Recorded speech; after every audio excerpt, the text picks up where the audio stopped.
একটি দিন যেদিন লাখো মানুষের স্রোত ঢাকার রাজপথ দখল করে নেয়। কয়েক ঘন্টার ব্যবধানে বদলে যায় বাংলাদেশের রাজনৈতিক বাস্তবতা। বাংলার ইতিহাসে উদিত হয় এক নতুন সূর্য।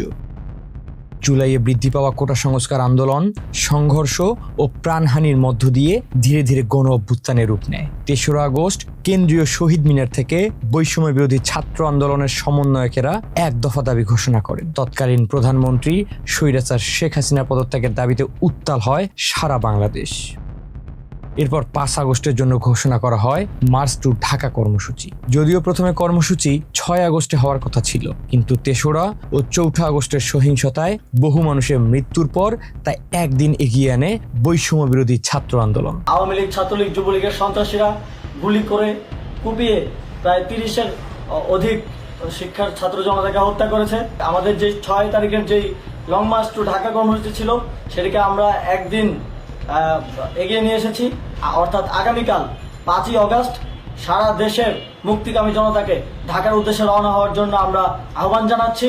৫ আগস্ট ভোর থেকেই কারফিউ উপেক্ষা করে সারা দেশের বিভিন্ন জেলা থেকে হাজার হাজার মানুষ ঢাকার রাজপথে যাত্রা শুরু করে। শাহবাগ, ফার্মগেট, যাত্রাবাড়ি, উত্তরা সহ রাজধানীর বিভিন্ন প্রবেশপথে আন্দোলনকারীদের সঙ্গে আইন শৃঙ্খলা বাহিনীর সংঘর্ষ হয়। বিভিন্ন স্থানে গোলাগুলির ঘটনাও ঘটে, কিন্তু জনতার স্রোত তবুও থামেনি।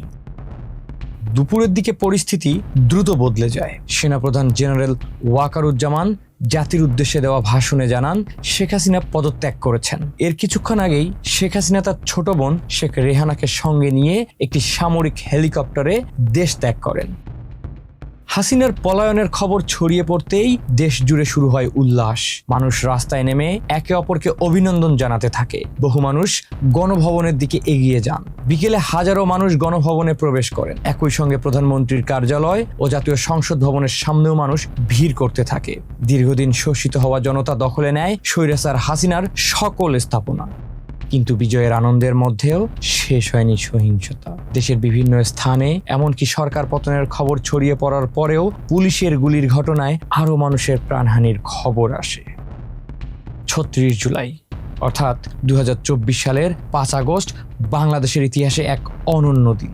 এই দিনের পিছনে ছিল দীর্ঘ ১৬ বছরের আন্দোলন, অসংখ্য মানুষের গুম, খুন, জেল, জুলুম, ত্যাগ এবং প্রাণহানি। তাই ৫ আগস্ট শুধু একটি রাজনৈতিক পরিবর্তনের দিন নয়, এটি বাংলাদেশের ইতিহাসের আর এক স্বাধীনতা।